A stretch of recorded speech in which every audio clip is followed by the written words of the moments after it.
Arteta! What a strike! What a screamer! Zola! And a fantastic goal! Arsenal back in it! And here's Limpar, lines it up, finds the net. Arsenal in front. What's even better than an Arsenal Vision podcast where the panel ignores my questions? An Arsenal Vision podcast where the panel ignores your questions. This is the Arsenal Vision post-match podcast. My name is Elliot Smith, and you can block me on Twitter, Yankee Gunner.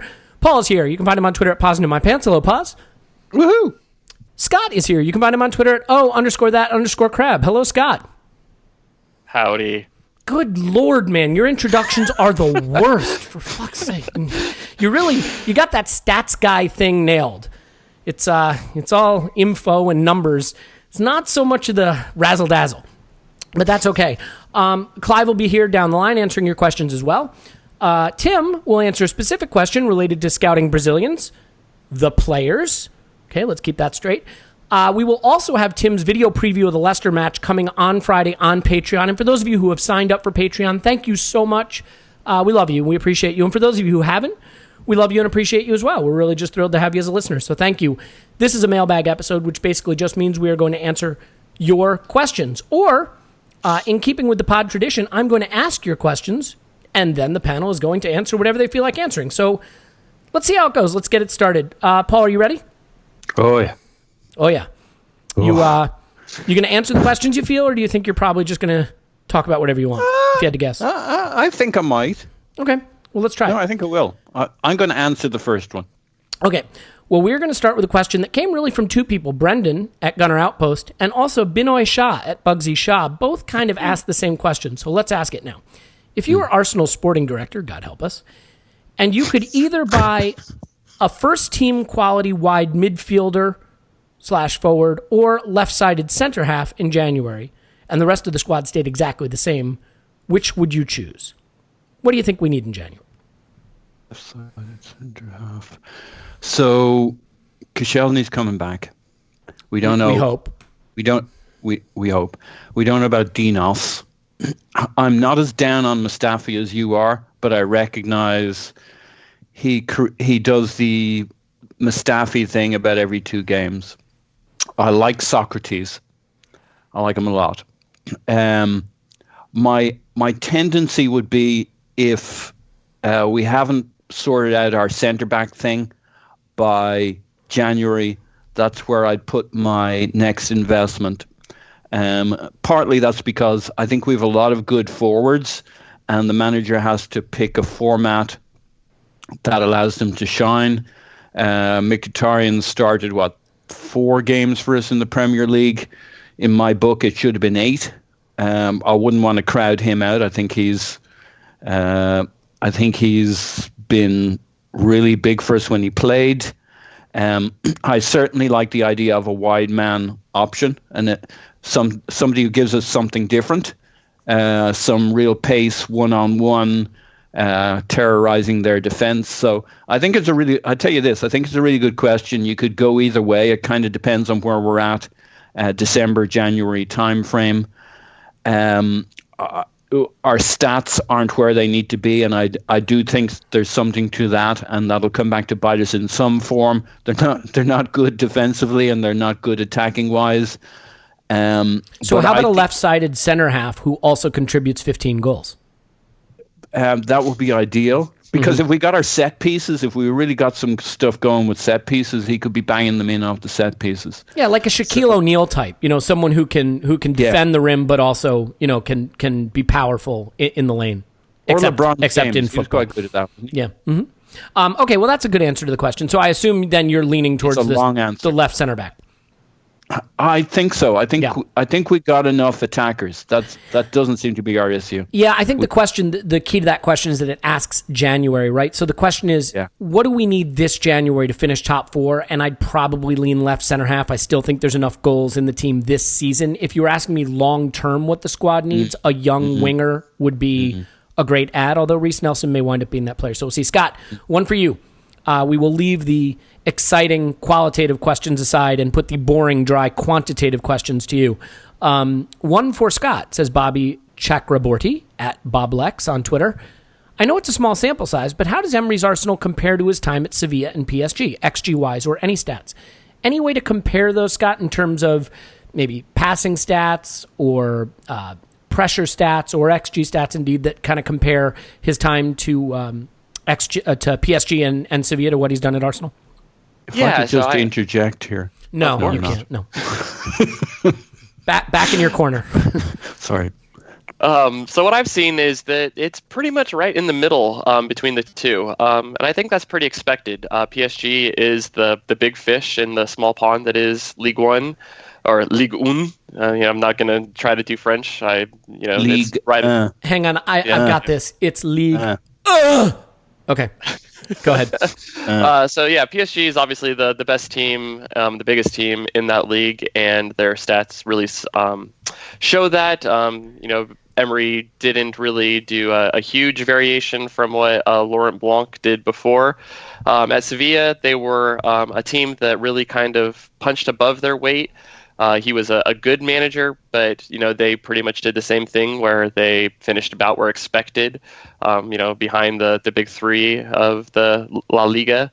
So at Arsenal, it looks like it's going to be about more of the same. Arsenal's stats right now are a little bit confusing. Their XG isn't great, but they're scoring goals. I know I've looked at the new shot placement model that I've done, and that helps to explain some of it. Arsenal are very good at getting goals or shots on target, and they also are doing well at putting them in the corner, so that has really juiced their goal scoring numbers.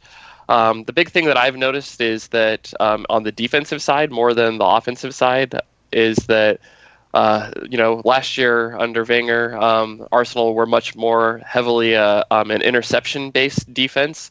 They still tackled quite a bit, but we're at the top of the league in interceptions, or towards the top of the league in interceptions. But this year under Emery, Arsenal really dropped off in interceptions, almost 3 a game less this year, while the tackles have stayed the same. Fouls have gone up a little bit more.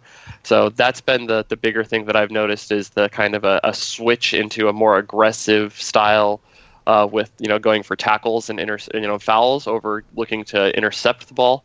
That's been the big thing that I've noticed in the change, and I think that's something that Emery is really trying to do with the team. Is that something that we saw? Let's put his PSG side aside for now, so to speak. Is that something that we saw with his Sevilla teams? I mean, is that more consistent with how they played?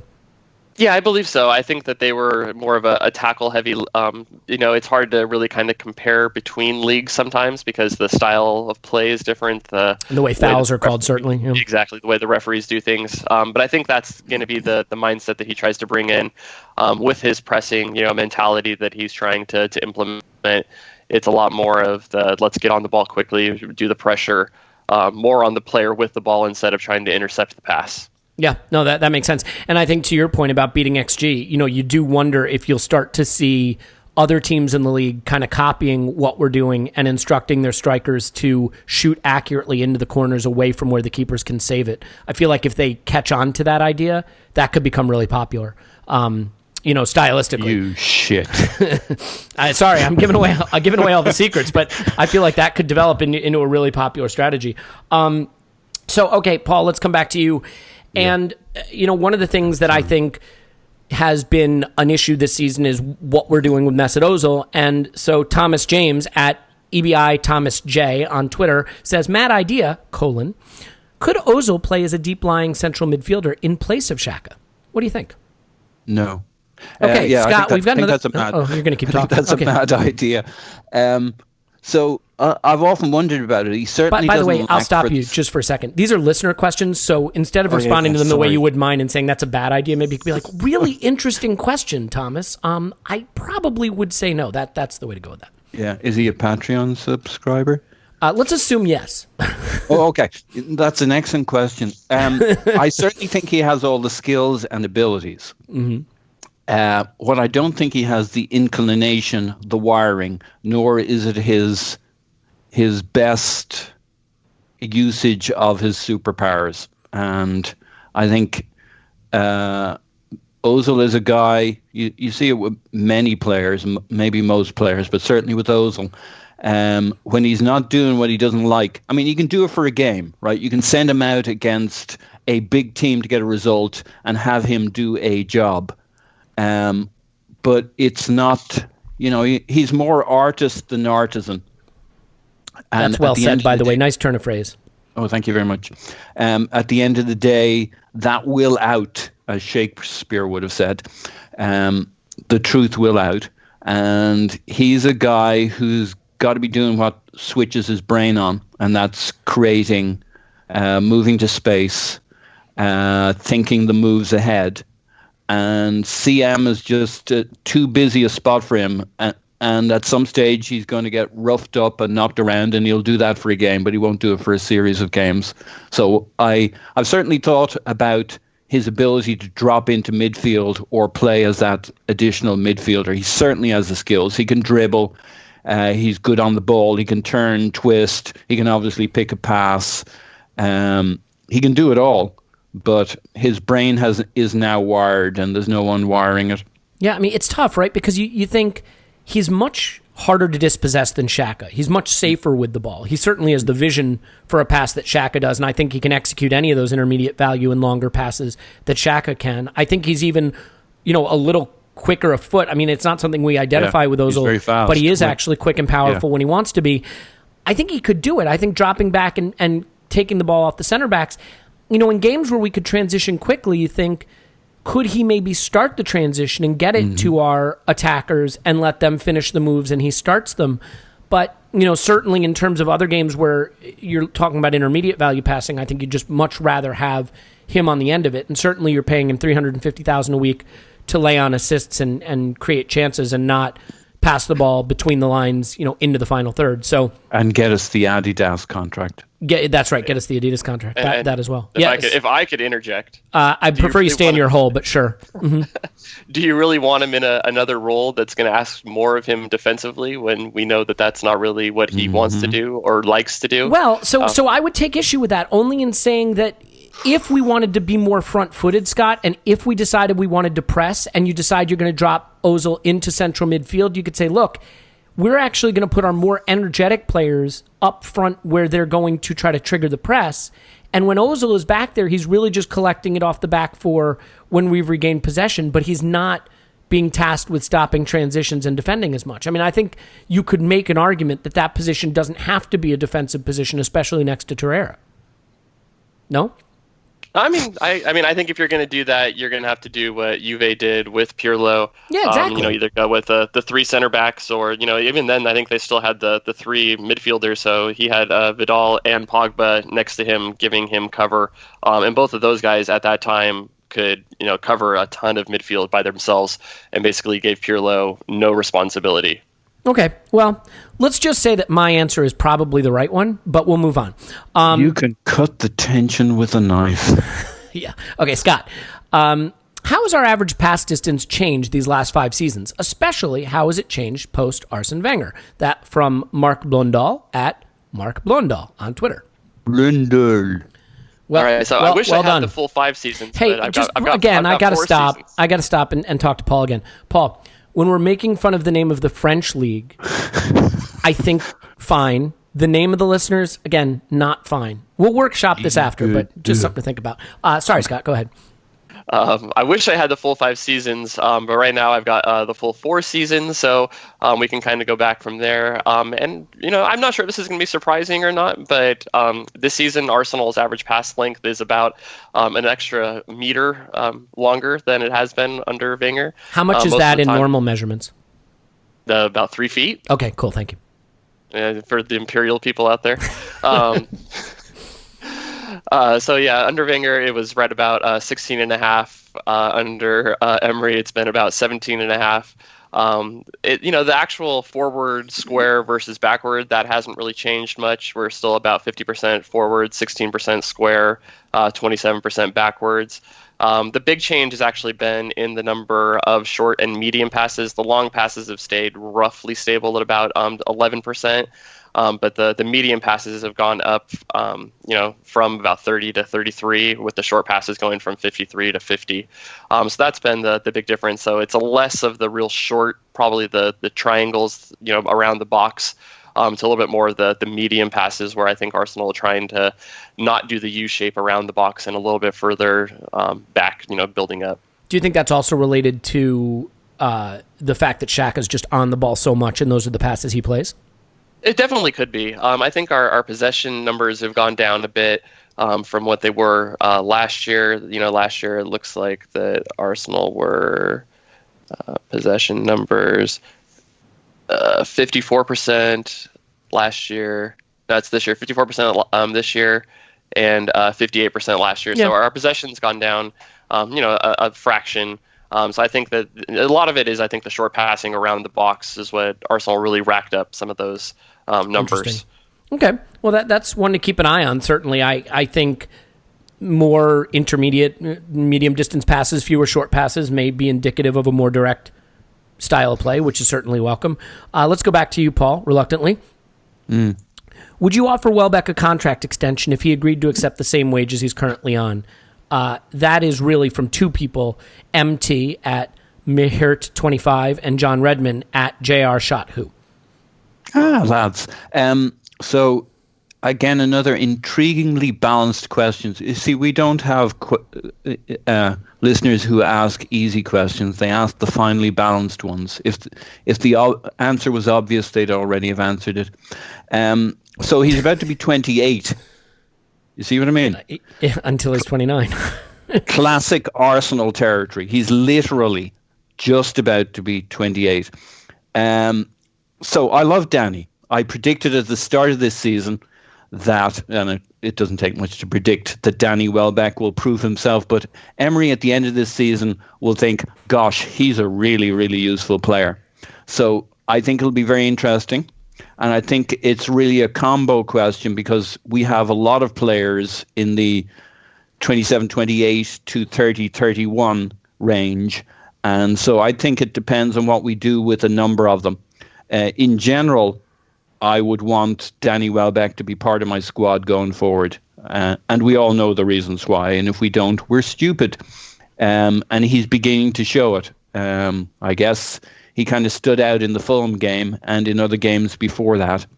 He's just bloody useful. And I think maybe we underappreciated him last year when he came back from a long injury, which was basically a year out. Because it took him longer than it had before when he's come back for injuries for us and for United to hit Danny Welbeck form. And I think he looked a bit ordinary there for a while. But towards the end of the season, he kicked in. And this season, he's starting to be the Danny Welbeck that we all know and love. So, I mean, at the end of the day, I don't know what his real money is. But I would love them to strike a deal. But we can't have too many 28, 29, 30, 31. Monreal will be, 33, 34. And so you got to watch the age profile. So it depends on who else is re-upping. But I love me some Danny Welbeck. And as a squad player, he's feckin' great.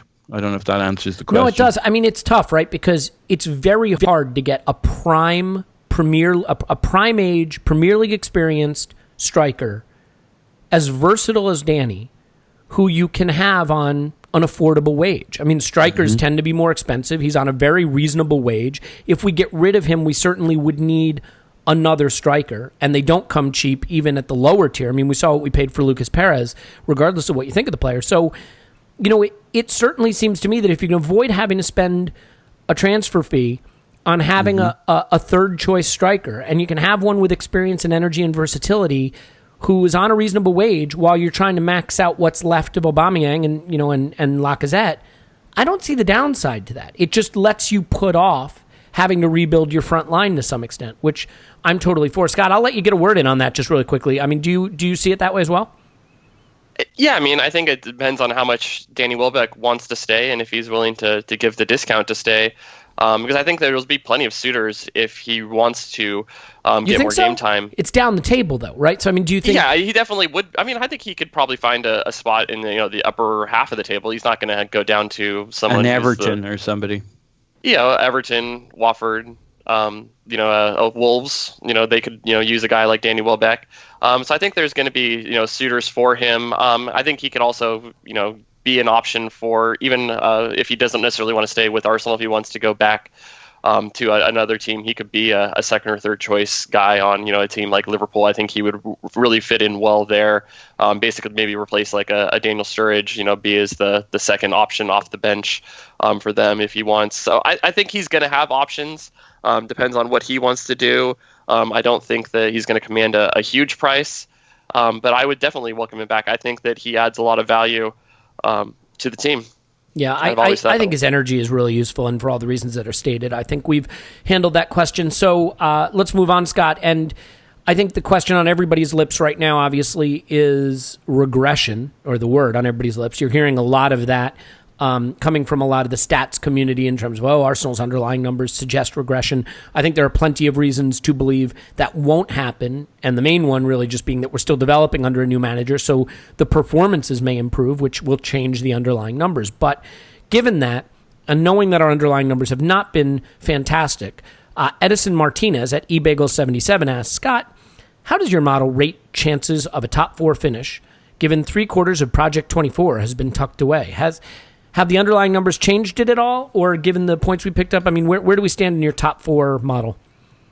So right now we're sitting at about 45%, and I was very excited to see this question because, my trademark Project 24, I'm very excied to have, coined have it that. referenced, yeah.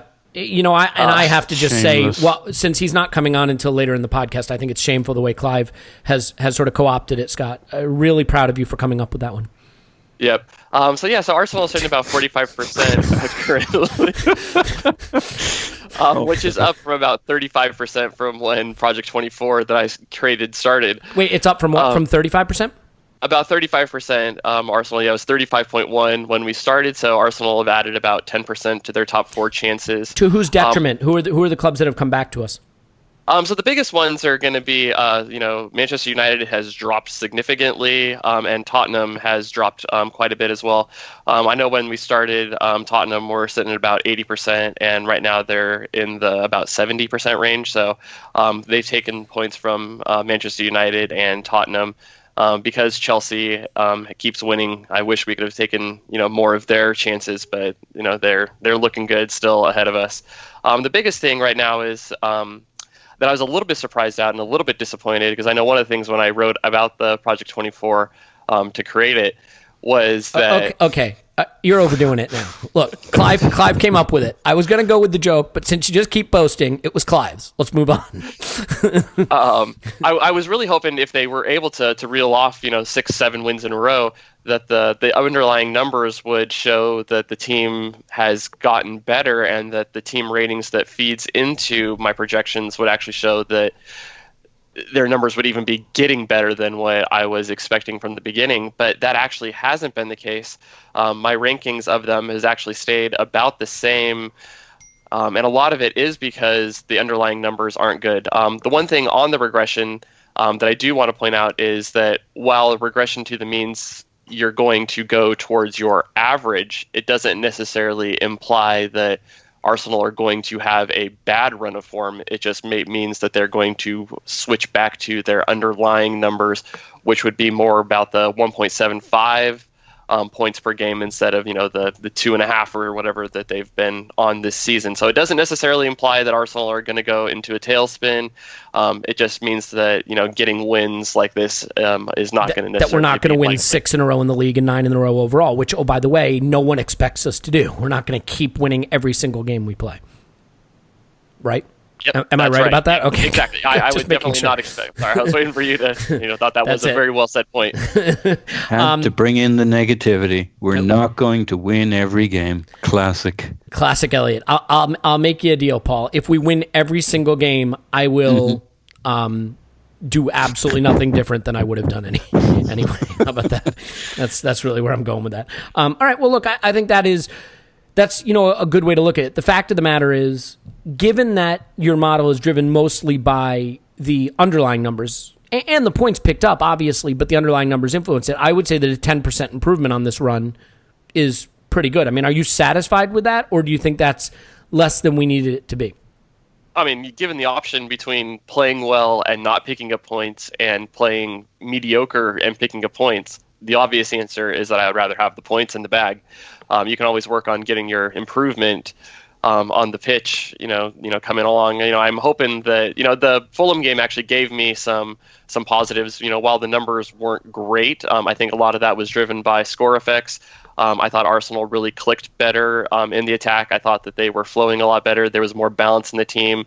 I think Emery's starting to get an idea of how he can put this team together to maximize the talent. It's still, not great with the way it's built, but I think he's starting to get an idea. So I think that going through a rough patch of form but still picking up points is amazing. Arsenal right now are projected about 70 points, which is pretty good. So I'm happy with how they're doing. I'd like to see the numbers improve, though, going forward. Okay. Paul, let's put all that together and now put you into the crystal ball and see what you can predict. Torreira, maybe Arsenal's midfielder, I have no way of knowing, at ArsenalView_ on Twitter, asks, in the top 6 league, how many points will we get playing the other 5 home and away? Could be the make or break difference this season. So give me your prediction. What do you expect? And if you want to go through it game by game just to make it easier for yourself, obviously we've already played City at home and Chelsea away and have, as you may know, 0 points from that. Sorry to reinterject the negativity, but what do you see happening in the remainder of our top 6 league games this season? So there would be 8 more games. Yes, that's right. We could ask Scott. He's the stats guy. Scott, is that correct? If we played 2 of 10 games, does that leave 8 games left? Yes, okay. That checks out. Thank you. Good. And I think historically for a while now, even when we've been doing better in the league, we've tended to underperform in the top 6 table. And it doesn't feel that great this season either. So it's a bit of a crapshoot. I think we can, if I look at Liverpool, they tend to scare the other big teams, but I think we can do okay against them.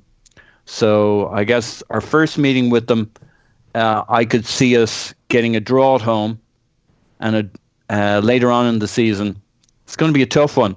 But if we strengthen and we got our shit together, I could see a draw there. And I think maybe draws are kind of par for the course for us this season. And I think that's okay. I think if we do what we're doing at the moment and clean up in the bottom of the league, we'll need a result against really the teams we need to give a shit about are Spurs and United. And then just match Spurs and United results against Chelsea, City, and Liverpool. Yeah, well, more or less. And clean up against the little guys. Right. But if we can hold our own against United and Spurs, so doing the maths of how many points we get, I don't know. But I think we can definitely get results. We may not get a win at United. By then they'll have sorted themselves out and got a proper manager who's not pissing everybody off. But if we could get a draw there, a win at home, if we could beat Spurs at home and a draw there, I think we'd be in pretty good shape for the league. I think, we played Chelsea away, so we could get a draw against them at home. And City, we're going to play away. That's going to be tough, I suspect. Liverpool, we're hitting a reasonable run of form, and they're not brilliant at the moment. They're still good, very, very good. But they're not really hitting it out of the park. So, maybe we come off 10 games unbeaten in the Premier League. We've 2 more to go before we face them, I think. Crystal Palace and somebody. Leicester this weekend. Mm-hmm. Yeah. So, maybe we go in there not so much having cracked the code, but feeling good and playing at home. Maybe we can get this win this time. So I don't know what that all adds up to. I think we can do okay against the top 6. I think we'll still be slightly subpar at the end of the season.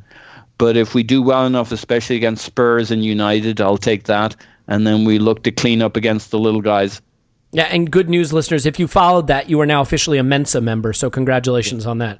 Yeah, I don't know what any of that adds up to, but I like that answer, Paul. I think it was really concise. I would say... I can't be wrong. No, you certainly can't be wrong. There's no way to parse that into an answer that could be evaluated in terms of its accuracy. I will say that we will pick up. So there's 8 more games. I think we will pick up 14 points from those 8 games. Okay. And Anybody want to write that down? Somebody write that down. 14 points from those 8 games. Scott? I'll say 9. My model says that we expect 8.5. Oh, that's terrible. I say 11, and I christened it Project Not Too Bad. Okay, I'm going to say, not project. What's another word for project? Anybody got the thesaurus open? Project. How about assignment 14? Assignment 14. It's got a ring to it. Let's see how we do on assignment 14 this season. Okay, everybody write that down. Nobody's going to fight you for it. No. Another great idea by me. Scott, I can't wait to read your assignment 14 article. Okay, Scott, question for you. How does our attack compare to last season's attack after the Oba transfer? Possession percentage, XG per game, XG per chance. What would Arson do? At OAW Gunner on Twitter has put that question forward to you. All right. So the biggest things that really kind of stick out for me, the possession numbers, down a little bit. Like we already kind of talked a little bit about what's changed a bit. The biggest ones are the XG per shot has gone down quite a bit. Arsenal under Arsene Wenger were known for walking it into the net, eschewing long shots. While that's come back into fashion under Emery, Arsenal are about 0.11 per XG shot. When they were before about 0.16. So that's down a pretty good portion there. So I think that's about 25% down in the one shop. The number I think you want to say 250 basis points. Sorry. No, 2,500. Don't get me into basis points. Okay, moving on. The biggest, the other change that I've noticed is actually where the possession takes place. Under Wenger, almost all of Arsenal's, a good chunk of Arsenal's possession was in the final third. Now it's actually switched further back under Emery, so 26% of the ball, 26% of the time that Arsenal have the ball has been in the defensive third compared to 20% last year.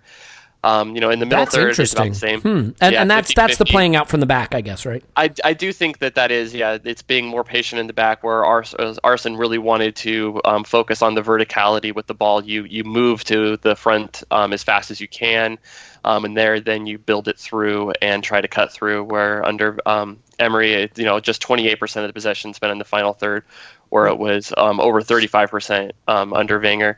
The big thing that hasn't changed has actually been the number of touches in the box. So that one, it's 25 per match this year, where it was 24 last year. So that's essentially a wash in the change there. So I think that it's still getting the ball into the box the same amount, but maybe a little less patient probing, that dreaded U shape around the box. This year, it's a little bit more direct, build up slower. But once you've built up and broken down the defense, it's go all out and attack, which is kind of a nice change to see.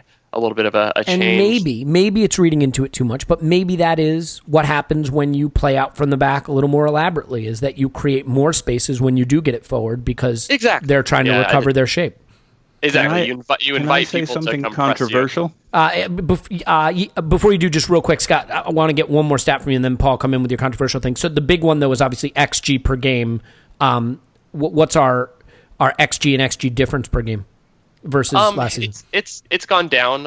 Part of it is the number of shots has gone down, and we're taking not as good shots. So last year, I think it was about 1.8. This year, we're at 1.5. So it's gone down. The scoring has gone up, but again, we've already touched on that. We're maybe in line for some regression. Hopefully not. Hopefully the numbers can go up to meet what we're doing right now, and we won't have any regression. Okay, Paul, now your controversial inclusion. Yeah. I think part of the reason a lot of our touches and possession is deep, and some of the other stats to do with the final third, is we don't press. We're not a pressing team anymore. We're much less of a pressing team than we were with Wenger in the front half, in the front, the top area of the pitch, in the final third. We literally do not press. We don't even try. We're middle table from what I can see. And that means you're middle table with a bunch of teams that don't press. We did in the first 2 games against City and Chelsea. So if you were to subtract those pressing numbers from our numbers, we press even less statistically. And we did in the Carabao Cup game. But we don't actually press in the final third. We did a bit against Fulham, given the lineup we had. But even then, it wasn't a massively coordinated thing. I would bet, because I went back and had a look at a few of the games again, we're not even trying to press with our front lineup, barely individually, and certainly not as a team. Which is a surprise. I mean, right? Wouldn't you say weird. that surprises you based on what you expected? Yeah. Now, to be fair, the pressing we do across the back and through Torreira and Xhaka a bit in front of the centre backs. We kind of press up into midfield, but we do not. What I expected to see, and part of the rationale of having Ramsey there was, I can see Ramsey as a 10 if you got this 4-man, 5-man pressing unit, pressing them into the final third. We don't do it. And we did it against the two bigger teams, not against the smaller teams. And we've had a run of smaller teams, and we don't press, which maybe it's a thing we're leaving to the second half of the season until we get the other things nailed down. Or maybe it's a tactic we're planning to use against the bigger teams, that we see a press as a more effective way. Because look, if teams want to play out from their in defensive third, then pressure can be a high risk but also a very high reward strategy. If you're playing smaller clubs that are going to be direct and just bypass your press by going long, you're inviting open space for weaker teams to attack into. I think if you're playing I'm trying to think of a team that does a Newcastle at the Emirates, and you don't think they can hurt you much when you're in your defensive shape, when you're in your shell, then why press? Why not just, win the ball back when you can and then go after them? If you press Newcastle, you create the kind of space where an otherwise blunt attack could hurt you. So I can see the argument for not doing it against smaller teams, and doing it against the bigger teams where they're going to be a little more elaborate and maybe give the ball away. We saw it. City gave the ball away a decent amount, and we had chances as a result of it. The question is whether we would do it against the next big team. We basically did for the first two games and then didn't do it. So I'm intrigued to see. Yeah, I mean, Liverpool's going to be an interesting game in that respect, in terms of who wants to be the pressing team, because Liverpool are actually pressing less than they used to. So it'll be interesting. And who knows, maybe these teams are waking up to the fact that the risks of pressing against smaller teams is too high, because you look at Liverpool and they've gotten better defensively. Their underlying defensive numbers, I'm going to put on my Scott hat here, their underlying defensive numbers have gotten a lot better as they've pressed less. And they used to just be more open because they were so intense in their pressure. And they're suppressing shots and chances now more as they press less. So let's do a quick question here. This one comes from Niranjan Kulkarni, hopefully said that right, at Nizus00004, which is also his password on Twitter. He asks, if Cech will be fit next week, who should start in goal? Him or Leno? Or Martinez, if you like him. So, Paul, just quickly. Oh, that's easy. Leno, he's done nothing wrong. He suits our style. He's clearly so much more fluid on the ball, which is good for those around him. I'm a big Cech fan. I think he's done great. Fair cojones to him for stepping up and learning a new way of playing. He's been okay with the ball at his feet, but he makes the people around him a bit nervous, and he makes the crowd nervous. And it's Leno time for now. It's his to lose for the time being. So there's no question in my mind that it should be Leno. Okay. Scott, stylistically and just out of justice, a sense of justice. Well, I think that's a tough one, right? Because there's a saying, at least in American sports, I don't know if it's the case as much in football, that you don't lose your job from injury. That if you're hurt, you should get your job back when you come back, assuming you were playing well. And I think Cech was playing well enough to keep the first place or first choice goalkeeper shirt, but through injury, Leno's come in and done fine. I don't think he's been stunning, but he's certainly been better at playing out from the back. I mean, Scott, let me ask you the question two ways. One, who do you think will start in goal when Cech is fit, and who do you think should be starting in goal? Yeah, I think that Cech might be the person who comes in. I think that he's been impressive. He hasn't done anything to lose his job, and Leno hasn't been amazing. I think he's actually played really well. Both of them have been really good at the shot stopping, because Arsenal's defense has really given up way too many shots for my liking. Looking at the stats, I think that Leno's passing does stand out as better.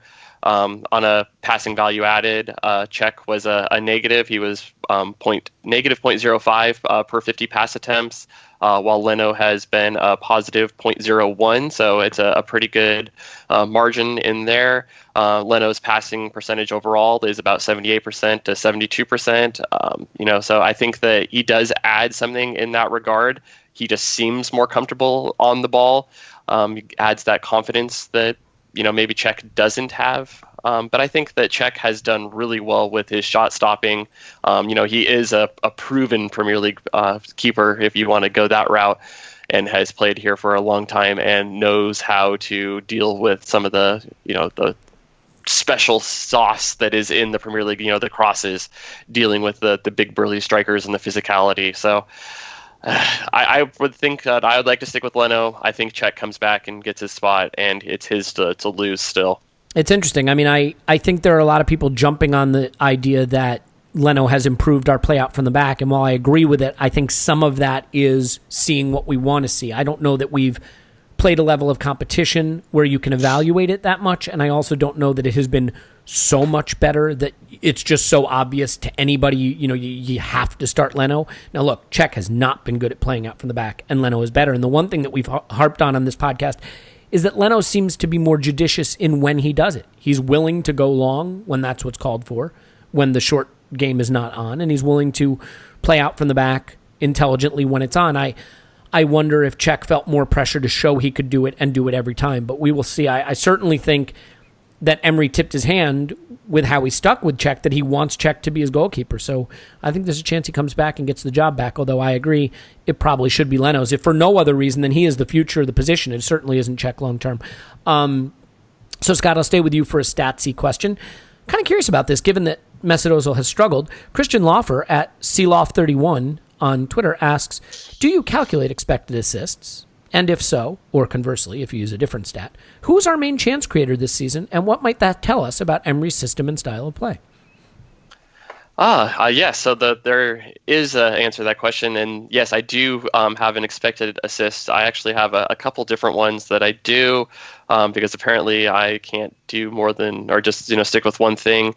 I have one that's based on shot location, so that's basically XG, and then I have one that I built based on pass location. So it's looking at where the actual pass was done. So if a player makes a little short little pass and a player goes and dribbles past a player and gets himself in on goal, that really wasn't the person that was making the assist, that did that. It was the person who was taking the shot that created a lot of the value there.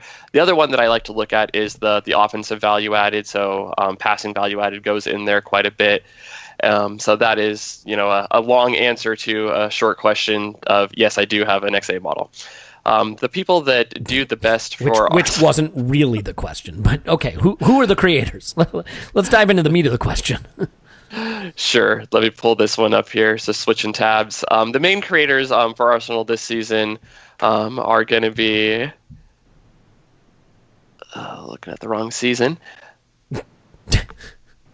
Your database was much faster on the what's 10 minus 2. You got that one much quicker. I know. I'm usually better at that. The processing power for that was there. Yeah. All right. So the person who leads Arsenal in key passes so far this season is Alexander Lacazette. Wow. Looking at the expected assists right now, Alex Iwobi is in the shot location. Based on pass location, it's Aaron Ramsey. Which is a bit surprising there. The best person at getting the passes into the box right now is Mesut Ozil. He has 21 completed passes into the box, and he's also doing it at the highest percentage. So that's kind of interesting. Interesting. So it's been like our goal scoring. It seems to be really spread throughout the team. And what does that? I mean, what does it tell you about Emery's style of play, if anything? I mean, if you had to read into it, I think the simple fact that Mesut Ozil isn't up there more certainly indicates the struggle we've had integrating him into the attack and finding a role for him. But do you read anything into the spread of those numbers? Yeah, I mean, I think that part of it is because Ozil just hasn't really been able to get an influence in the game or in any of the games with his role there on the right-hand side. So to me, I think that's the biggest thing that sticks out. Normally, he would be the leader. He's the one that the offense all flows through. And, it's nice to see that Arsenal have able to kind of compensate for, him not being able to do that. So I really want to see him get into the match more. Yeah, certainly if he gets into his stride. You talk about ways that the underlying numbers could improve. Mesut Ozil becoming more of his dominant chance-creating self would be a big step in the right direction there. Paul, 2 quick questions for you. One from KK at Red Square on Twitter, and I thought this was actually kind of an interesting one, but one we don't have to spend a lot of time on. If you had a chance at a straight swap right now between Torreira and Naby Keita, would you do it? Well, I saw that one. That one's really tough. On paper, putting my emotional side away, I mean, I think Keita is just potentially a worldie, and we haven't seen the best of him at Liverpool yet. He's still only settling in. He may have a bit of a hamstring niggle at the moment. He's been used sparingly at Liverpool, so I don't know that I'd judge him by Liverpool yet. I'd judge him by what the little bit I knew about him from RB Leipzig and his reputation and what I understood about reading about him. I mean, he can impact a team all over the pitch defensively, center of mid, and going into the final third. So it will be hard to turn him down. On the other hand, I've grown accustomed to Torreira, and he may fix what ails us, and he may be doing the most important job for us. And I think Keita could help greatly in that, but he's not really a guy who sits. No, it's interesting, right? I mean, the funny thing is Liverpool are using him almost like a 10, and so watching him at Liverpool has actually... anyone who knows me knows that I was devastated that Liverpool got him and wanted him badly, and still think he can be one of the best players in the world at that position. But given the money we've tied up in Mesut Ozil, we'll see what happens with Aaron Ramsey. Given that we're still committed to Granit Xhaka for a while, you wonder if in our system, Keita would fill the role that we need in the way that Torreira really seems a natural fit for it. Yeah, and I think he'd play... To me, I'd play him as the Xhaka insteed of the Torreira. Which would mean you'd still need a Torreira. Yeah. Hooray! Everybody's happy, but he's more he basically plays a bit of the 6, 8, and 10, but mostly an 8. So for me, he's that other midfielder with Torreira. That'd be a hell of a combination. So I think he's more a direct equivalent. I don't think he's the same as Kante, but I think he brings a lot of the N'Golo Kante position on the pitch. Yep. Does a lot of what he does, but is more attacking, and he can sit, but it's an abuse of his talents. So on paper, I'd take Keita, but man, I've grown to love what Torreira brings. It's a classic example of the Arsenal problem, right? The better player is probably Keita, is my suspicion, but the player we probably need, given our squad, is Torreira. And so there's nothing wrong with taking the guy you need over the better player. I will say that I think what we've settled on, and I don't want to be controversial, is that having Keita and Torreira would be good. And that we should probably swap Xhaka for Torreira with Liverpool. I mean, for Keita at Liverpool. Yeah. I mean, Scott, you agree? Xhaka for Keita, straight swap with Liverpool? You take it? Yeah, I would. Yeah. Okay. Let's finish with a fun one, negative one. And then when I say finish, by the way, Tim is going to come on. He's going to give us an answer to one question. That's all he has time for right now, but it should be a good one. And then Clive's going to come on and answer a few more of your questions. So we got a lot more coming up. So stay with us. Don't go anywhere. But before that happens, we'll finish on a down note. Scott, considering how we did okay against Fulham without Aubameyang, Rambo, Ozil, you could say we've got decent depth up front. Less so in other areas of the pitch. James Morgan at Mullet Rider wants to know which 2 injuries would completely fuck us. That's a good one. Probably to one of our center backs because, well, one, our center backs aren't good, and we don't have very many of them. So I'd say a long-term injury to Socrates at this point. And let's see, then the other one, the second injury that would really kind of to kill us, maybe to someone in the midfield, maybe that's a tough one. I think it's got to be in the defense. So maybe Monreal if he was out for a long term, or Bellerin if they were out long term. That would be real tough to replace. Can you pick two, please? Bellerin and Socrates. Okay, Paul. I'm going to use both my injuries to focus by breaking Torreira's left leg and then Torreira's right leg. That would focus. Don't you put that in the world, you son of a bitch. This is Arsenal. We have a bad track record. So Torreira alone would be enough, is your idea? Both legs. I'm going to use both my injuries on both his legs. No, I think we can survive anywhere else, but probably the second most painful. Well, let's assume the season that we start to develop into the team we can be rather than the team we are. Possibly if Leno becomes what we need him to become. I'd go with Socrates or Leno, possibly What? Leno. That's silly. No, the right answer is Torreira and Socrates. No. If we're to be the team we need to really be able to play out from the back. Yes, but you're overthinking this. It's which two injuries would completely fuck us. A Leno injury wouldn't completely fuck us. Torreira and Socrates means we're playing, second Koscielny choice. and Mustafi in a month or so's time, and we got Holding now. If Koscielny can come back from an Achilles rupture in his 30s, I mean, we don't totally know. And as you know, Mustafi should be fired out of a cannon into the sun. Actually, a Mustafi injury might be the best thing for us, but, let's put that to one side. Nobody's going to like that. All right, how about this? Two injuries that would completely fuck us. So how about this, guys? What if it's these two injuries? Aubameyang and Lacazette. Oh, Danny Welbeck is ready to step up and no, but lead you us see to what I mean, right? If those two both got injured long term, I think we'd have to agree we're fucked. That's true. I think anytime you lose a big striker like that, you're in big trouble. Yeah. Okay, well, the good news is we've figured out that if you eliminate our best players from our squad, we might not still be good. So I'm glad we clarified that. Scott's on Twitter at _that_crab. Thanks, Scott. Thank you. Paul's on Twitter at Paz in my pants. Thanks, Paz. I'm still pissed off. Which specifically thing? Which point specifically? That stuff you said when I said the thing about Leno. You want to dig into it one last time? No. I mean, look, I'm not saying losing Leno wouldn't be bad. I'm saying it wouldn't completely fuck us. I mean, are you really going to say that having to go with Czech derails the season?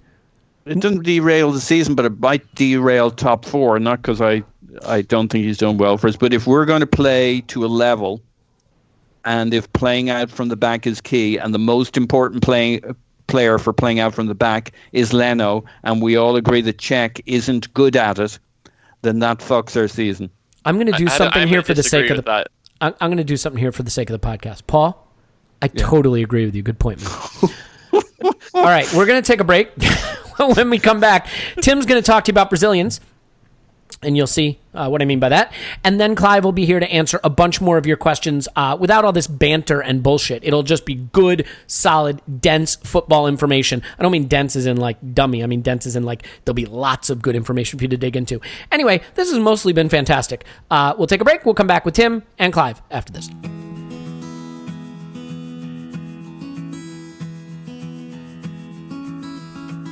Okay, it's time for Tim to do his thing. Now, Tim could only be here for one question, so he recorded an answer to that one, and it came from Ben at IGotKabata on Twitter. I believe that's right. He asked him, Arsenal's recruiting of Brazilian players and into the Brazilian league always seems a bit lacking. Any idea why that is? And if they were to recruit there, are there any players that would fit well over the next few years? So Tim is going to answer that. Tim's on Twitter at Stilberto. We'll let Tim do his thing, and when he's done, we'll pop back in with Clive and answer more of your questions. On the question of why Arsenal aren't across the Brasileirão as a talent pool, the answer to that, there's a few answers to that, all of them fairly simple. The first answer is that no Premier League club is across the Brasileirão as a talent pool, really. There are quite a few Brazilians in the Premier League, but very few of them come directly from Brazil. And this is, first of all, just for logistic reasons. It's very, very difficult to get work permits and things like that done.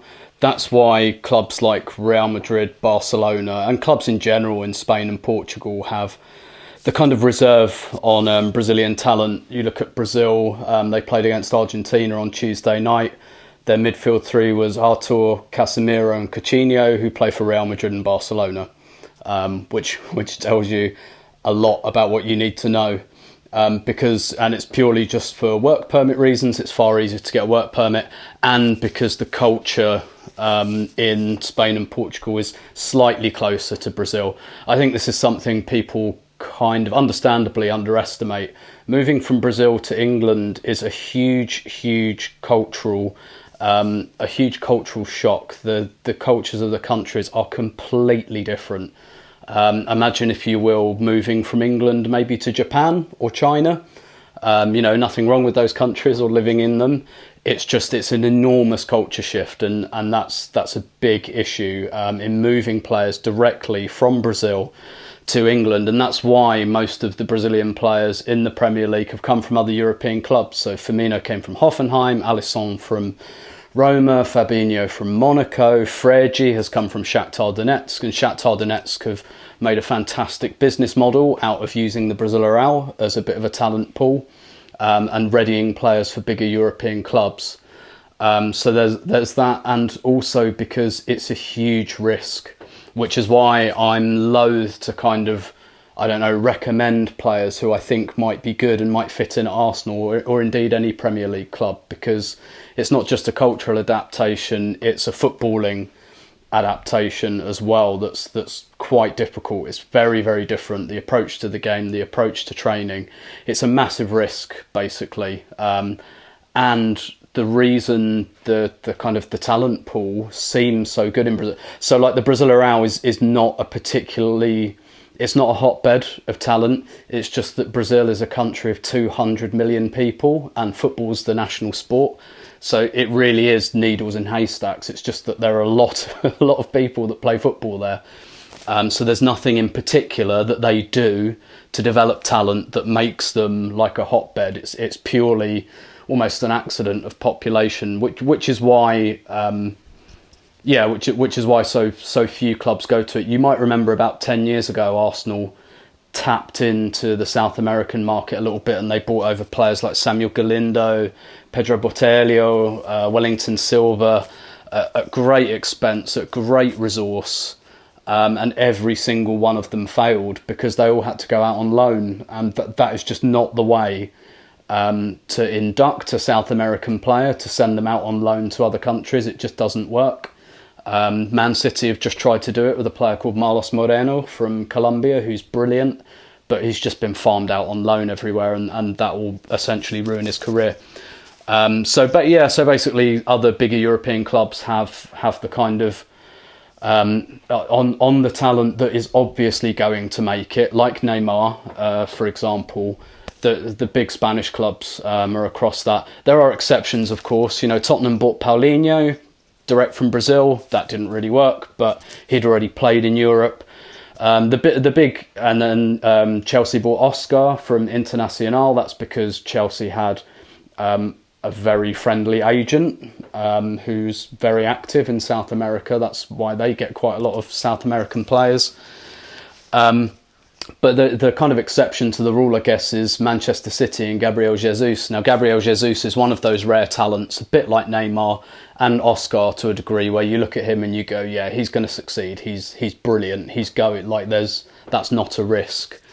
And every elite club in Europe wanted Gabriel Jesus. The reason he went to Manchester City was basically because Pep Guardiola tapped him up and poured honey in his ear.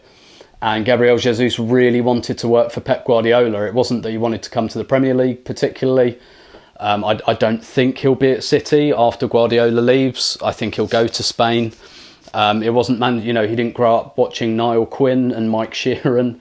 It was because he wanted to play for Guardiola, and Guardiola made a huge personal attempt to woo him and used the existing Brazilian players at Man City to kind of do that in the national team as well. So that's kind of the exception to the rule, but we don't have Pep Guardiola as a manager. So in a nutshell, that's why Arsenal and most other English clubs aren't across the Brasileirão talent pool.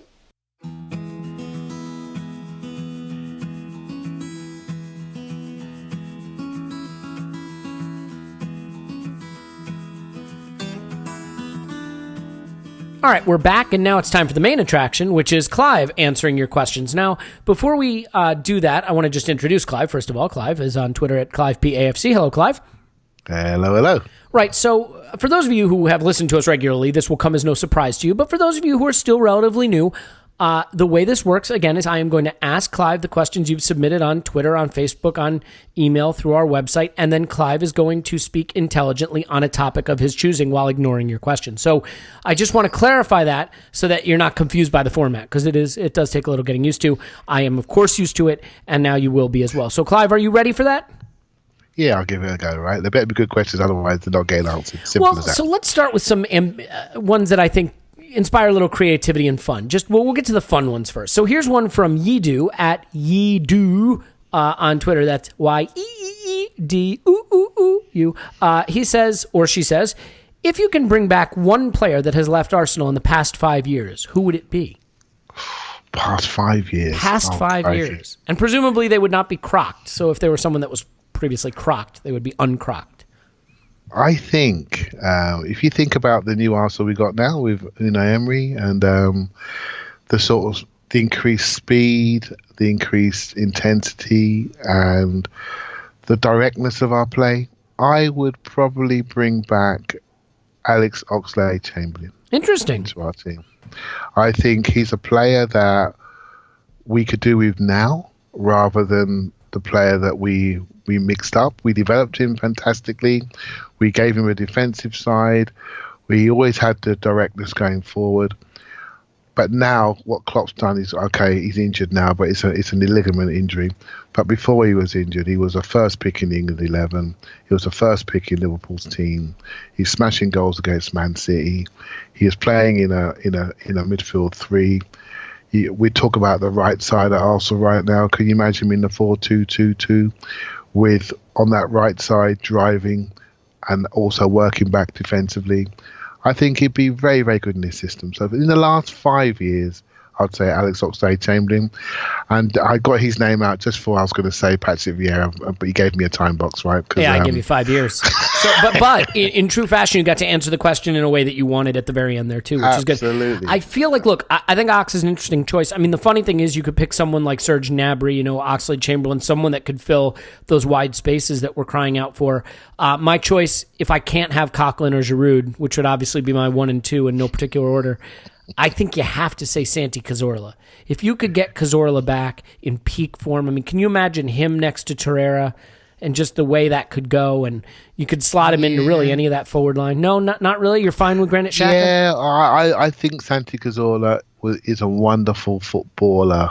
I think what we have now in this system, I like the solidity that the two provide. But let's be honest, right? He's so good that you'd find a place for him. Yeah, you'd find a place for him. And imagine him on the left side of the square, if you see what I mean. Yeah, slightly tucked inside, and just let him roam. Where Iwobi's been playing, for example. The last few games, exactly. Yeah. Mm-hmm. The guy's got hands for feet, right? Given the ball, he just catches it and then does what he likes with it. So yeah, you can't ignore that. But I was always a fan of the Ox, and I think he was misunderstood by many of us. I think a little bit introspective, and we saw some of his weaker moments in an environment where you were allowed to be weak. And I think in this environment, I think it's quite similar to the environment that he's now in at Liverpool. I think it would have been interesting to see where he ended up if he was injury-free. Yeah, another one you could have picked that would have been an interesting shout is Wojciech Szczesny, obviously. Just another one. Yeah, if Tim were on the pod, he'd be crying right now. That's the one Tim would have picked. Yeah, I know. But, just another. Well, without doubt. Well, look, let's put it this way. We're happy with the players we have. We want for nothing. How about this one from Matt Kent on Twitter at Matt Kett. At Matthew Kett on Twitter. Is Mkhitaryan a must pick as he gets more from Bellerin and Aubameyang when he plays and we look more cohesive going forward? I think Mkhitaryan deserves to be picked more, and that's how I would leave it. I think he has something. He's a team player, and we can all read things, right? And I've been thinking a lot about analysis lately. See, I'm going off tangent again, Elliot. Watch me. I warned everybody ahead, so you don't have to worry. Just forage ahead with whatever footballing genius you've got going on. Well, we're all sensible. The people listening to this podcast are sensible. They read content, they read information, they read statistics, they look at average position maps, they look at passing combinations. They can learn about the game through data, right? And I look at the game through data, but I look at it through emotion. I look at to how a game feels, and in the end, a game is always about how it feels. If you think about your favorite games, you won't think about, oh well, that was the greatest game I've ever seen, and guess what, Özil passed to Xhaka 14 times. That's not how it works, right? It's about how you felt during that game. And when I see Mkhitaryan play, I feel this team is better. It's as simple as that, regardless of the numbers, regardless of where he stands. I feel he is better. It's interesting that for Armenia, he played in a defensive midfield position this week. And I've got some Manchester United mates that said to me they did it once with him at Old Trafford and he was fantastic. And this is one of the reasons why I've never been concerned about certain players moving on at the end of contract, because I've always felt in the later stage of his career, he can play in the deeper two, he can play in the higher two. I think he's a very talented, multifunctional, hard-working footballer that may not reach the heights. I heard what Louis said on your bonus pod. He may not reach those numbers again, but he is still incredibly effective, and I think we must pick him more rather than a must pick, if that makes sense. No, I certainly follow you, and I think it is a testament to his quality and what he brings to the squad that the players we're talking about potentially leaving out of a match day starting 11 to get him in there are players like Mesut Ozil and Aaron Ramsey, and I don't think anybody would have been guessing that just a few months ago. Let's take a question from someone who wrote in on our website, Ronak Parek. I think I'm saying that right. You know what? I'm probably not, but that's me doing my best, and that's all I can do.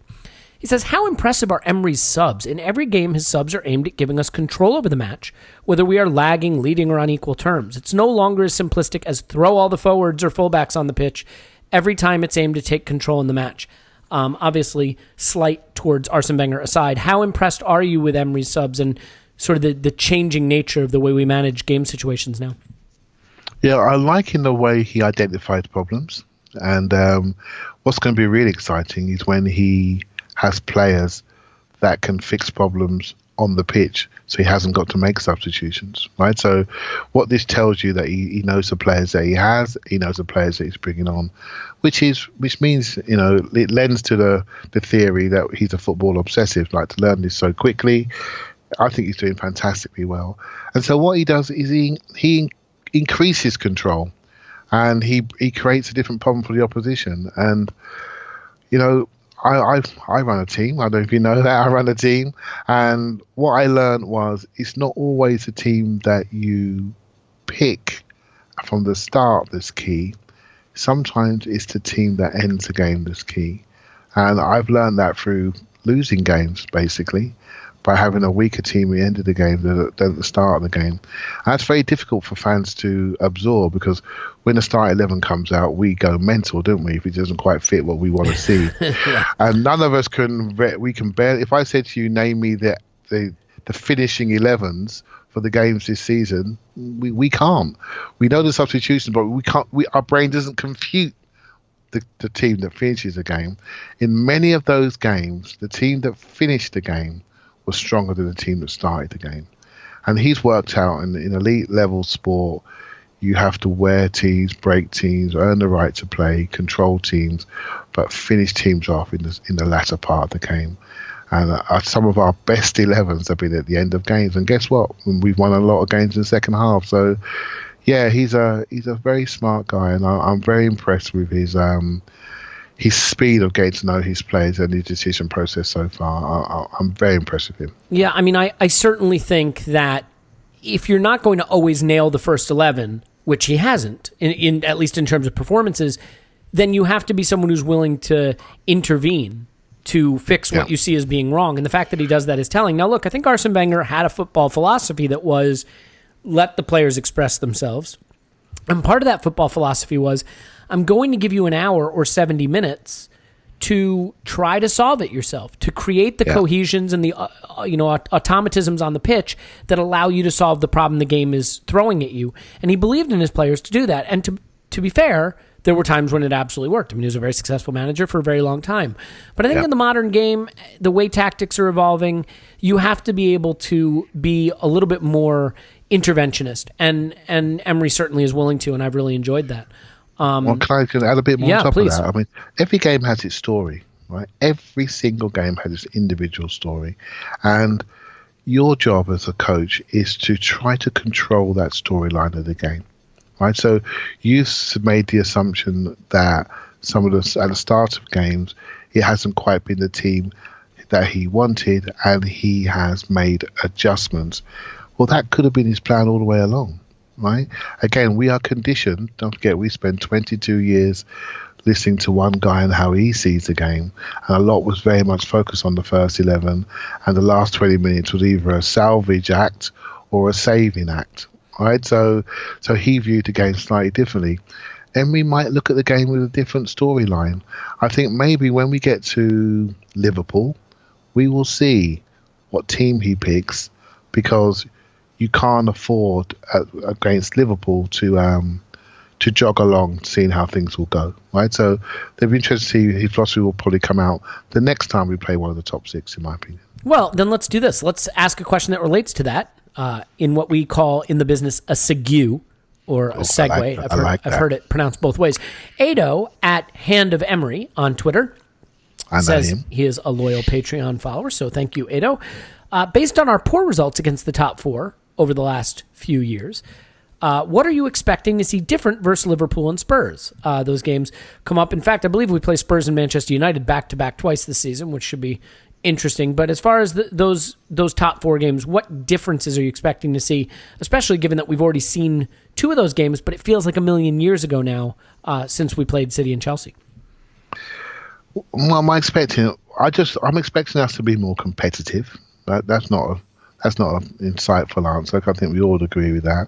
No, but it's up to the standard I would provide. Let's say you know what, Clive, I'm expecting us to be more competitive. What are you expecting?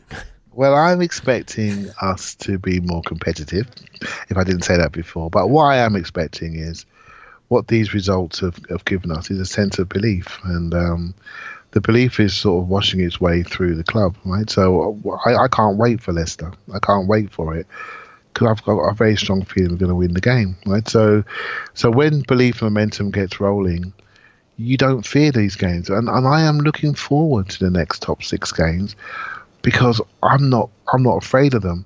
And the reason why I'm not afraid of them is, and you've heard me mention this 1,000 times, I think we're doing the basics better. We're doing the fundamentals of the game better. We're doing things properly. There's a normalization to Arsenal with the talent that we have that's taken us to a new level.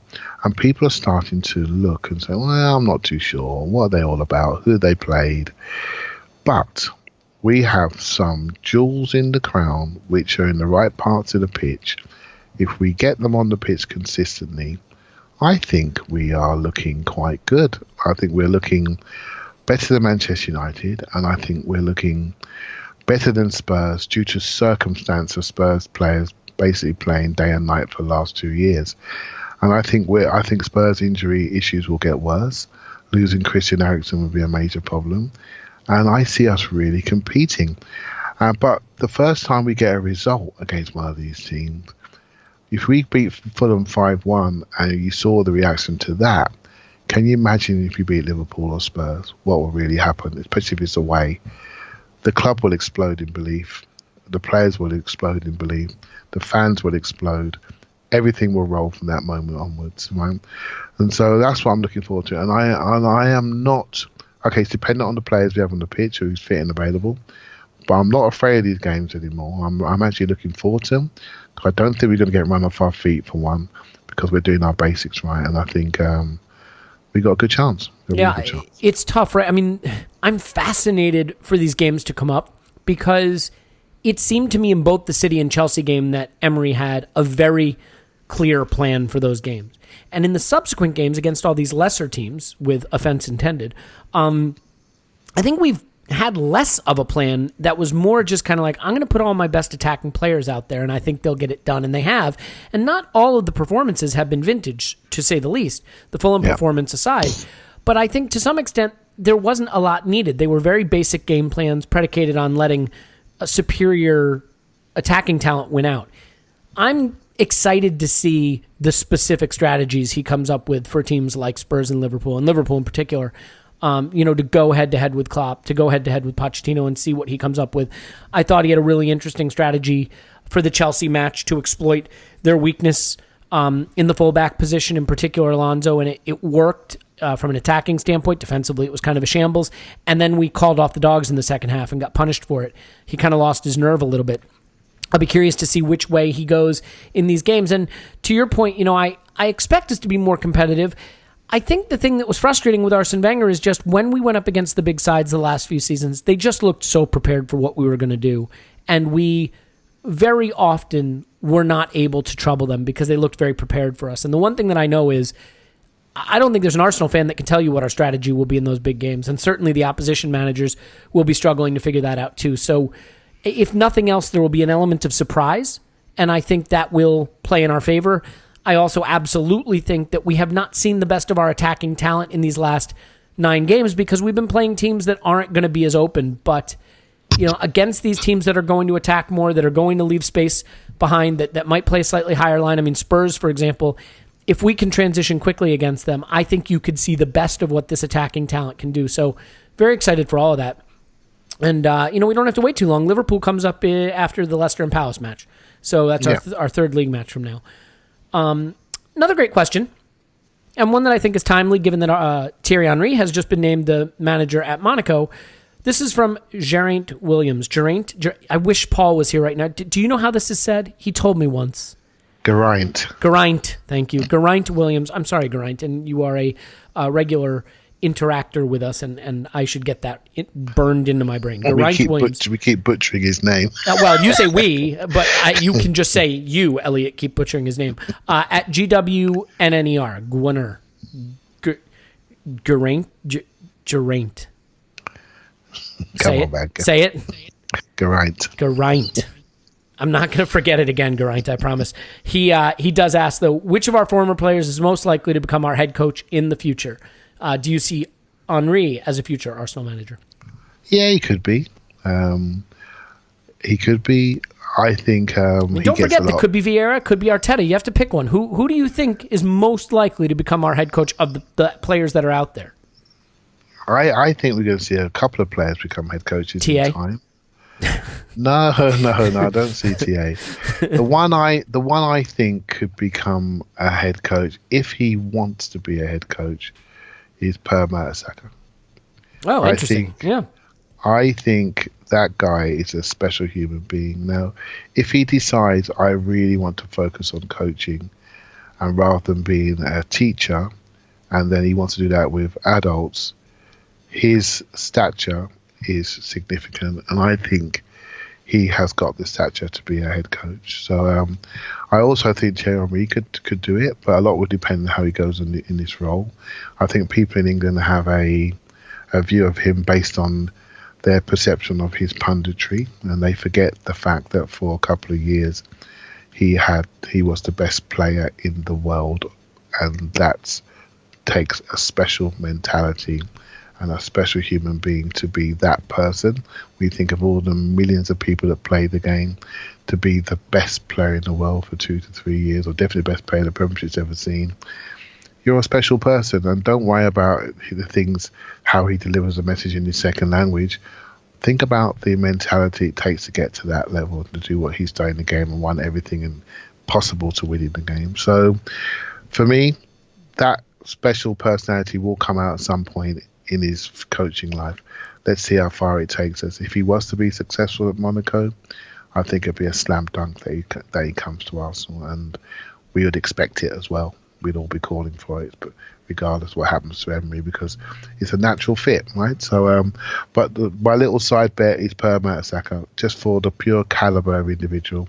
I think he's a wonderful statesman, but I think he may end up in the role at Arsenal that's bigger than the coach role, if that makes sense. Yeah. I think he's a leader, but he may not want to be the everyday coach. Yeah, no, I could see that. It's interesting because obviously Henry is the name on everyone's lips, but you look at Arteta, who was nearly our coach, if you believe reports, and Mertesacker is making his way up through the ranks, and Vieira is certainly a candidate, someone who's a rising star in the coaching ranks, and now Thierry Henry takes over at Monaco, which is sort of a production line for Arsenal to some extent. So very, very interesting to see what happens. Let's get back to the current team, though, and a setup that I've been interested in, and certainly a player that I know you have strong feelings about.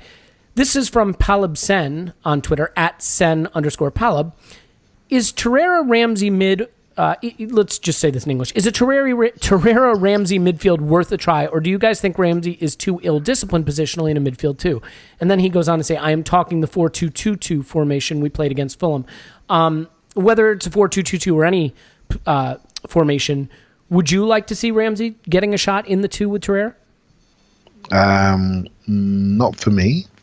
Well, I'll say not for me. I think there are others that could do that job as well, right? And I think if you put Ramsey there, what are you saying? Are you saying you're now saying that I'm going to change our system? So rather than have a double pivot that's quite disciplined, left and right, or just one slightly in front of the other, distance is kept close to make sure they can tag team on the press and tag team in the challenge. And when one of them gets it, they've got an exit. If you're saying that doesn't work for you, and you want to leave that one individual on his own and have somebody work into his primary skill set, which is breaking from deep, then you're literally saying that the way we're playing is not the way you like us to play. And you're now accommodating names into the team so that you can get your other favourite names into the team. And that, for me, is not the game, right? So the game, for me, you need to have a level of humility when you play in those deep positions. You're now saying to yourself, I am this player and I am facilitating for other players. And I don't think that suits Ramsey's psychology. And that's not a criticism, it's just a style thing. And I don't think anyone can argue against that. There's been occasions when he has done that, when he has been tasked to do that, and he has done that, but he chooses to play another way. And other managers, Wenger played him in that too, and he played him deep, but his international managers, the new manager, have played him higher, and they recognise that the team needs a platform, and the platform that Ramsey provides is not the platform that's sustainable for a league title chasing team. And it's not it's not a criticism when I say that. It's just obvious, right? It's just obvious. Just watch closely when situations happen in the game, and watch the default reaction of a player that thinks about space, thinks about opportunity, thinks about joining the attack. He's got an attacking mindset with a centre midfielder's body and game. Now he just needs to decide what he wants to be. So for me, I see other players like Guendouzi, I see Maitland-Niles, I see Xhaka, I see Torreira as my first 4 for that central 2 deeper role. And if Ramsey stays at Arsenal, which wouldn't upset me greatly if the price was right, he's definitely one of the higher 2, if you know what I mean, in the square. Yeah. Look, it's tough for me, right? Because I've seen Ramsey and Xhaka dominate City and Chelsea's midfield on the way to an FA Cup. Granted, that was in a back 3, and that changes things a lot. And I understand that, and I've made that point probably too many times on this podcast. I think the thing that's interesting... One game, though, Elliot. It's one game, isn't it? It's one game. Well, 2, yeah. I mean, the City game and the Chelsea game, I think they both played there. But no, you're right. And you could say that the City game in the FA Cup semi-final, you know, Alexis won that game for us really with his ingenuity at the top end of the pitch, and Welbeck drove them back, and Ramsey was part of that story, absolutely, and he's had some major big games for us. But we're starting to talk less about centre midfield at the moment because we see something that's sustainable and right and proper. We want to see it tested against some of the greater teams, and when it's tested against those teams and they can still produce, then we're going to say this feels good, right? Yeah. And then we're going to look at other areas of the team. So. And I'll tell you this much. I think if Guendouzi continues on the trajectory of development that we think he's on, that we assume he's on, that come next season, a Guendouzi and Torreira midfield could be, or midfield 2 could be really interesting to look at and really exciting. Because while I like Xhaka to some extent, and I like some of the things he does, I think the weaknesses in his game are still significant enough to hold us back. But I think if Guendouzi can just add a little bit of that defensive responsibility and awareness to his game, then I think a partnership with Torreira and Guendouzi could be really exciting, but I maybe agree. just a little too soon for that. So how about this? You like thinking about youth development, some of the younger players. So Liam at Gunner LJC on Twitter asks, who was the player you first saw as a youngster that you thought would be a world beater at Arsenal, but it didn't materialize? Okay, I've got loads of these, right? But let me just do a couple, right? So Armand Traore. I remember seeing him in the Dennis Bergkamp first game at the Emirates, and he put in a tackle on the left-hand side of the pitch. And I was in shock at his speed, his power. I was convinced we just found the new Stuart Pearce, but better.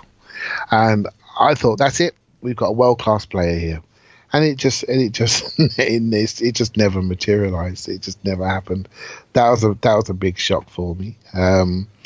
I think another one, I did like Nielsen at the early stage of his career, and he seemed to fade away. I also liked Henry Lansbury at the stage of his career, and he faded away.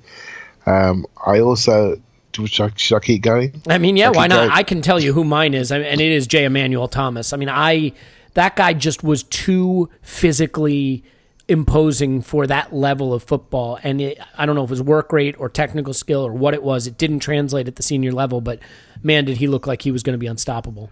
Yeah, he was an absolute beast at youth level, and I sort of learned a little bit more about this now, about the biology of youth players and when people hit puberty and when they dominate. There's another player at Arsenal who was very, very, very good when he was young, called Chuck Zaniki. Oh yeah, and he was a monster player. He just run through teams at youth level. But then they stop growing, and what you find with players that grow quickly is they hit a plateau, and what happens then, Elliot, they have to then fix problems when they meet men that are just as big as them. And because they've always dominated at youth level, they've never had to solve the problems that come when someone's physically as strong as you. So when they reach a certain age and suddenly they're playing with men, they suddenly drop down the pecking order, right? So that happened to J. Emmanuel Thomas. It definitely happened to Chuck Zaniki, who's now playing at Milton Keynes Dons, which is very close to where I live. So, and he just found his level. And if you're looking at players, when you're looking at youth development, always look at the players who are slightly slighter, slightly slimmer in leg, slightly more athletic at 16, 17. And then you're looking for that explosion of physicality around 18, 19. A great example of that is Emil Smith-Rowe. If you just look at a picture of him, maybe just 14 months ago, he looks like a child. His shoulders are only 2 foot wide. He literally it's just slopey shouldered. There's not a lot there. He wasn't very tall. He had the ability, but he didn't have the physicality. Literally over a 6-month period, he's now looks like a 6-footer, strapping, sprinting speed. He's got his broader set. Look at his leg shape now, completely different. And that's the sort of player with the trajectory that you want, right? And another one that is Maitland-Niles. Just look at his physicality compared a couple of years ago. I know he's been slowed down through injury, but you want to look for things in their physique. I talked to a guy called Phil Simmons on Twitter, and we both have a similar view about how to spot player potential. There are things you can look at around their hamstrings, back of knees. Look at their leg shape. Look at how they move. Look at their dynamic. Then you ally that to technical ability. Then you can spot ceilings. And I'm getting better at this now. I never used to know it. I know some football scouts, and I would sit with them and they would say to me, that player over there, I'd say, well, he just looks like all the rest. And I just couldn't see it. And then eventually you learn and you learn and you learn. And it's never foolproof, but you can pick players that are going to go further forward. And I'm getting better at it and more confident. But in the end, it's all about opinion, and the variables come along like injury and coaches not picking your right position and things like that, which can kill a career. Of course, yeah. Well, you had to get better at it if you thought Armand Traore was good, because I saw him concede 8 goals at Old Trafford pretty much on his own. So those people who was at the Dennis Bergkamp game, they know what I mean. I'm just giving you some shit. That's okay. All right, look, let's wrap up with this. Let's just have a couple more. We'll do 2 more real quick. because this podcast, when I stitch it all together, is going to be quite a long one. This is from Schwinn at AFC Schwinn on Twitter. One current footballer that you'd like to bring to Arsenal. No Messi, no CR7. And the caveat is they're replacing a player in the starting 11. So, if you pick an Mbappe, for example, it's in lieu of an Aubameyang or Lacazette. So who's the player you'd bring in, and who would they be replacing? Okay, so there's actually there's actually two. Of course there are. Who are the two players you'd bring in, and who would they replace? I need to get their names right? So and I'm thinking these are serious people that I think if they came in would significantly change how we're viewed, right? There's a young left back at PSG called, if I get his name wrong, I think it's Stanley Nsoki, right? And he's about 19. He looks very similar to Mendy at Man City, and he's a monster left back, very dynamic, very strong. I do like him. I think we need a younger left back that's going to change how we look. I think Bellerin does a good dynamic job on the right hand side, but on the left hand side, I don't think we've quite got the player that we need. So I would look at him, and I'm picking a player another PSG player actually. That is it Kimpembe? Yeah, the centre half. Mm-hmm. I really like him. I think he's already he's no surprise, but again, it would be very good if we could get a player like that out of PSG. I know it's going to be very difficult, but they're struggling where to play Marquinhos. You never know, they may be stupid enough, but those type of players, they're the ones that I think would change us, change how we feel, change how we're perceived defensively. I think we need to add recovery speed and a bit more power in these areas. Socrates has come in. He showed us a bit more power than we expected. He's a 30-year-old Greek international, and we're all excited by his power in contact. Imagine if we had a couple more that were younger, more and for the future. So I think we've maybe missed a trick there and should have gone younger sooner. But I recognise that when you're trying to establish yourself back to the top level, you can't mess about with youngsters in defence until you're established. So if we get top four, I'd like to see us go for a couple of younger defenders. So that's a good answer. That's Galaxy brain. I was just thinking, how about Eden Hazard and Luka Modric? What if we just do it the easy way and just get really awesome established players and just win the league now? But I've heard it both ways. Another player I like is I think would do well in this system, and it just makes sense. And we're just not. Sometimes the simplest answers are the best. Lacazette, I think, is a big part of our future, and the player they had the most success with was Fekir at Lyon. Yeah, okay. And I just think I like to see a bang shooter in behind two strikers. I think it'll make us again dynamic. Aaron Ramsey likes to take a shot from time to time. Yeah, but he keeps running past the centre forwards. Yeah, he needs to stay behind the ball. If he stays behind the ball, then we'll see his shooting. And but again, you judge some of these players come out of the French league. You can't always judge them, but I just keep thinking back to what Fekir did to City, and he had them running ragged, didn't he, on their pitch and smashed one in and was all over them. If we could transfer that into Arsenal, I think that will lift us to a new level. Yeah, I think that's well said. You know what? I think we should leave it there. We've got Leicester City at the weekend, and I say at the weekend, we have them on Monday. We don't even not only play on Saturdays anymore. We don't even play on Sundays now. Now we play on Monday, which is, by the way, just hilarious because, I don't know if you noticed this, the Premier League has been kind enough to put us on Monday when we have Europa League away on Thursday. So thanks, Premier League. Way to protect your teams, but that's all. That's all they care about. Anyway, Clive, always a pleasure. Really appreciate it. This was fun. We'll do another mailbag on the not-too-distant future, but I thought you stayed fairly well on topic, and I'm proud of you. And I tried my best, man. I tried my best. You were brilliant, as always. Clive's on Twitter at ClivePAFC. Thanks, Clive.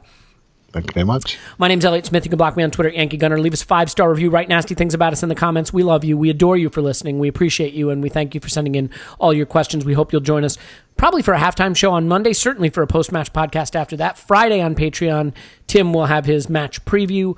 And if you're a subscriber there, once again, thanks very much for that. So, we are back with Premier League action. Project 24 is now just 6 points away. Clive, I gave you credit for naming Project 24, by the way, when Scott tried to claim it one too many times earlier in the podcast. That's okay. I had your back. Look after me. I had your back. Look after me. Yep, mate. I did.